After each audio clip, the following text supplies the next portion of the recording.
नमस्कार साथियों, स्वागत है आपका हमारे YouTube चैनल में। आप छत्तीसगढ़ की किस जगह से हमारे समाचार सुन रहे हैं, कृपया कमेंट बॉक्स में लिखकर हमें जरूर बताएं। रायपुर से प्रस्तुत है छत्तीसगढ़ के प्रादेशिक समाचार। समाचारों के साथ में रजनी शुक्ला। पहले मुख्य समाचार। आगामी लोकसभा चुनाव की तैयारियों को लेकर प्रदेश भाजपा पदाधिकारियों की रायपुर में हुई बैठक। मुख्यमंत्री ने विधानसभा चुनाव में मिली जीत को दोहराने का कार्यकर्ताओं से किया आह्वान। मुख्यमंत्री ने जसपुरिया माटी अटल सुशासन समारोह में लोगों को विकसित भारत के निर्माण में सहभागिता की दिलाई शपथ। कहा कि सरगुजा संभाग में पर्यटन के जरिए पैदा किए जाएंगे रोजगार। प्रदेश में 12वीं की बोर्ड परीक्षा 1 मार्च से और 10वीं की परीक्षा 2 मार्च से शुरू होगी। और विश्वविद्यालय अनुदान आयोग ने कहा कि एम.फिल अब मान्यता प्राप्त डिग्री नहीं है। विश्वविद्यालयों को एम.फिल पाठ्यक्रम में प्रवेश बंद करने के दिए निर्देश।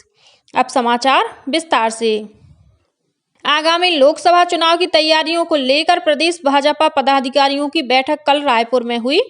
इसमें मुख्यमंत्री विष्णुदेव साय, पार्टी के प्रदेश सह प्रभारी नितिन नवीन, प्रदेश भाजपा के नए अध्यक्ष किरण देव, उप मुख्यमंत्री अरुण साव और विजय शर्मा सहित अन्य पदाधिकारी शामिल हुए।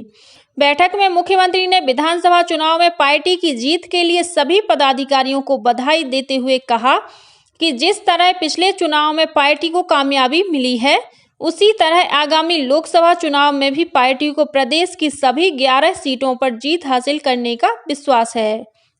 उन्होंने विधानसभा चुनाव में मिली सफलता के लिए प्रधानमंत्री नरेंद्र मोदी और पार्टी के राष्ट्रीय नेतृत्व के प्रति आभार व्यक्त किया।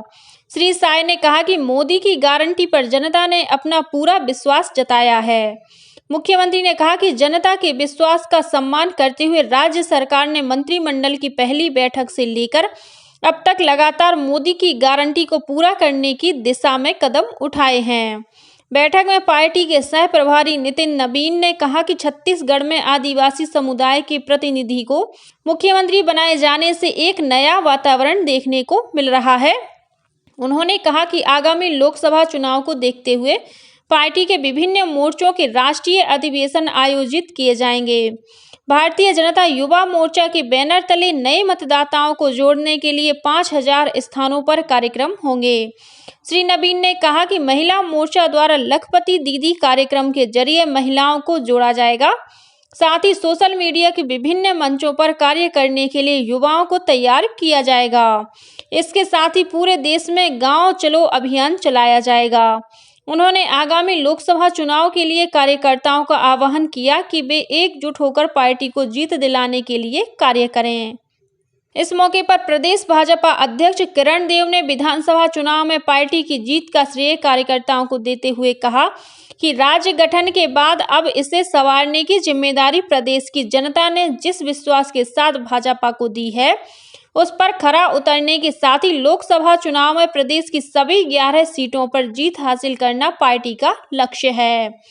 बैठक में उप मुख्यमंत्री अरुण साव ने पार्टी के बूथ स्तर के कार्यकर्ताओं की प्रशंसा करते हुए कहा कि उनकी मेहनत के कारण ही प्रदेश में भाजपा की सरकार बनी है।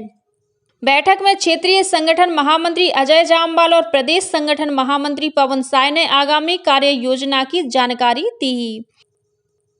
मुख्यमंत्री विष्णुदेव साय कल अपने जसपुर प्रवास के दौरान विभिन्न कार्यक्रमों में शामिल हुए। उन्होंने जसपुरिया माटी अटल सुशासन समारोह को संबोधित करते हुए उपस्थित लोगों को वर्ष 2047 तक विकसित भारत के निर्माण में अपनी सहभागिता निभाने की शपथ दिलाई। इस अवसर पर मुख्यमंत्री ने कहा कि छत्तीसगढ़ की मिट्टी उर्वरा शक्ति से भरपूर है और अब यहाँ डबल इंजन की सरकार है। श्री साय ने कहा कि जसपुर के विकास के लिए भविष्य को ध्यान में रखते हुए एक नया मास्टर प्लान बनाया जाएगा। उन्होंने कहा कि जसपुर सहित पूरे सरगुजा संभाग में पर्यटन के विकास की असीम संभावनाएं हैं। इसे देखते हुए राज्य सरकार यहां पर्यटन सुविधाओं का विस्तार करेगी। साथ ही रोजगार के नए अवसर भी पैदा किए जाएंगे। मुख्यमंत्री ने कहा कि सरगुजा संभाग में शिक्षा और स्वास्थ्य के क्षेत्र में भी विकास कार्यों को प्राथमिकता दी जाएगी। इससे पहले श्री साय ने जसपुर में भाजपा के दिवंगत नेता और पूर्व केंद्रीय मंत्री दिलीप सिंह जूदेव की प्रतिमा पर माल्यार्पण कर उन्हें श्रद्धा सुमन अर्पित किए। मुख्यमंत्री बनने के बाद पहली बार अपने गृह जिला जसपुर पहुंचने पर राज्यसभा के पूर्व सांसद रणविजय सिंह जूदेव, स्थानीय विधायक राय मुनि भगत और पत्थल गांव की विधायक गोमती साय सहित स्थानीय जनप्रतिनिधियों ने श्री साय का स्वागत किया।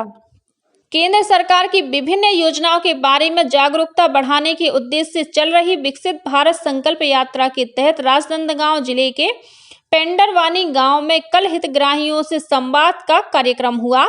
संकल्प यात्रा के तहत विशेष रूप से तैयार किए गए मोबाइल वैन के माध्यम से स्थानीय लोगों को केंद्र सरकार की विभिन्न कल्याणकारी योजनाओं की जानकारी दी गई।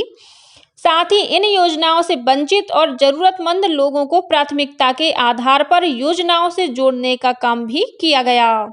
वहीं बलरामपुर, रामानुजगंज जिले के सनावल, कामेश्वर नगर, तुगवा, मझौली, मानपुर और हरगावा में संकल्प रथ पहुंचा।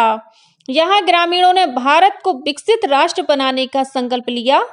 इस अवसर पर ग्रामीणों को विकसित भारत के संबंध में प्रधानमंत्री नरेंद्र मोदी का संदेश भी सुनाया गया। उधर बस्तर जिले के 10 ग्राम पंचायतों में कल विकसित भारत संकल्प यात्रा का प्रचार वाहन पहुंचा।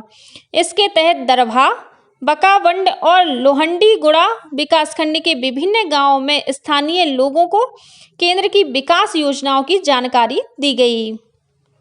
प्रदेश में 12वीं की बोर्ड परीक्षा 1 मार्च से शुरू होगी, वहीं 10वीं की बोर्ड परीक्षा 2 मार्च से होगी।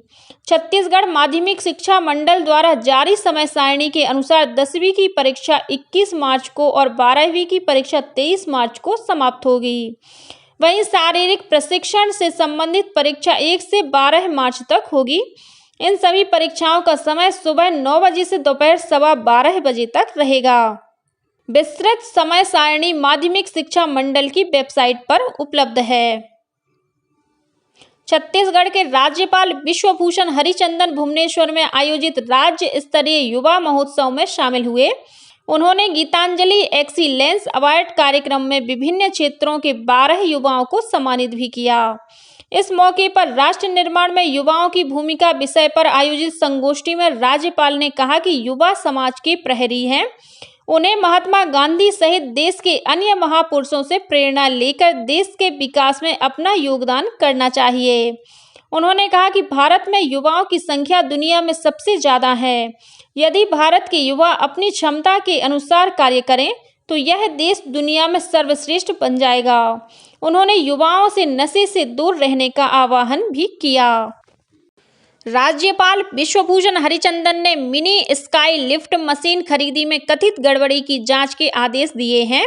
राज्यपाल के सचिवालय द्वारा प्रदेश के नगरीय प्रशासन तथा विकास विभाग को भेजे गए पत्र में कहा गया है कि प्रदेश की नगर पालिकाओं और नगर पंचायतों में मिनी स्काई लिफ्ट मशीन की खरीदी में बड़े पैमाने पर गड़बड़ी की शिकायत मिली है। पत्र में कहा गया है कि इस संबंध में सूचना के अधिकार कानून के तहत राज्यपाल के सचिवालय को मिली शिकायत के आधार पर लिफ्ट मशीन की आपूर्ति करने वाले ठेकेदार तथा संबंधित अधिकारियों के खिलाफ अपराध दर्ज कर इस मामले की जांच कराई जाए। राज्यपाल के सचिवालय ने नगरीय प्रशासन विभाग के सचिव को नियमानुसार आवश्यक कार्रवाई करने के साथ ही इस संबंध में राजभवन को भी अवगत कराने के निर्देश दिए हैं। सरगुजा जिले में मिलावटी शराब के संबंध में वायरल वीडियो की जांच में अंबिकापुर के बौरीपारा में संचालित शराब दुकान को दोषी पाया गया है। इस आधार पर बौरीपारा की शराब दुकान में कार्य करने वाले 4 कर्मचारियों को प्रतिबंधित करते हुए उन्हें सेवा से अलग कर दिया गया है। साथ ही अंबिकापुर के आबकारी उप निरीक्षक को शासकीय कर्तव्यों में लापरवाही बरतने के आरोप में निलंबित कर दिया गया है।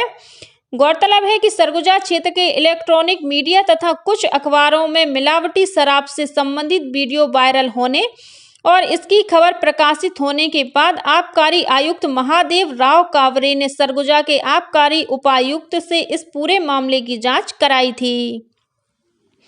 विश्वविद्यालय अनुदान आयोग ने एक अधिसूचना के जरिए छात्रों को एमफिल के पाठ्यक्रम में प्रवेश नहीं लेने की सलाह दी है, क्योंकि अब इस डिग्री की मान्यता समाप्त हो चुकी है। आयोग ने विश्वविद्यालयों को चेतावनी देते हुए कहा है कि वे एमफिल पाठ्यक्रम में किसी भी छात्र को प्रवेश ना दें, क्योंकि इसे वर्तमान शिक्षा सत्र से अमान्य कर दिया गया है। हालांकि वर्ष 2022 में जारी किए गए नियमों की अधिसूचना की तारीख तक एमफिल की जो डिग्री प्रदान की जा चुकी है उसे अभी भी वैध माना जाएगा। आयोग के अनुसार कुछ विश्वविद्यालय अभी भी एमफिल पाठ्यक्रम के लिए नए आवेदन आमंत्रित कर रहे हैं। इस वजह से यह निर्देश जारी किया गया है। केंद्रीय मंत्रिमंडल की आर्थिक मामलों की समिति ने अगले वर्ष के लिए खोपरा के न्यूनतम समर्थन मूल्य में बढ़ोतरी को मंजूरी दे दी है। सूचना और प्रसारण मंत्री अनुराग सिंह ठाकुर ने मंत्रिमंडल की बैठक के बाद बताया कि वर्ष 2014-15 में मिल से तैयार खोपरा का न्यूनतम समर्थन मूल्य 5,500 रुपये प्रति क्विंटल था। इसे बढ़ाकर 11,160 रुपये किया जाएगा। इसी तरह बाल खोपरा का समर्थन मूल्य बढ़कर 12,000 रुपये प्रति क्विंटल हो जाएगा। जांजगीर चांपा जिले में हुई अग्निवीर भर्ती रैली में जिले के 220 युवाओं का चयन हुआ है। वहीं 35 युवाओं को परीक्षण के लिए जबलपुर भेजा गया है। इस भर्ती रैली के लिए युवाओं को दीपक यादव ने विशेष रूप से प्रशिक्षण दिया था। अग्निवीर के रूप में चुने गए युवाओं ने अपनी सफलता पर खुशी जताते हुए कहा कि उन्हें देश की सेवा करने का जो अवसर मिल रहा है उसे लेकर वे बेहद रोमांचित हैं। इसी के साथ छत्तीसगढ़ के समाचारों का ये बुलेटिन समाप्त हुआ। नमस्कार।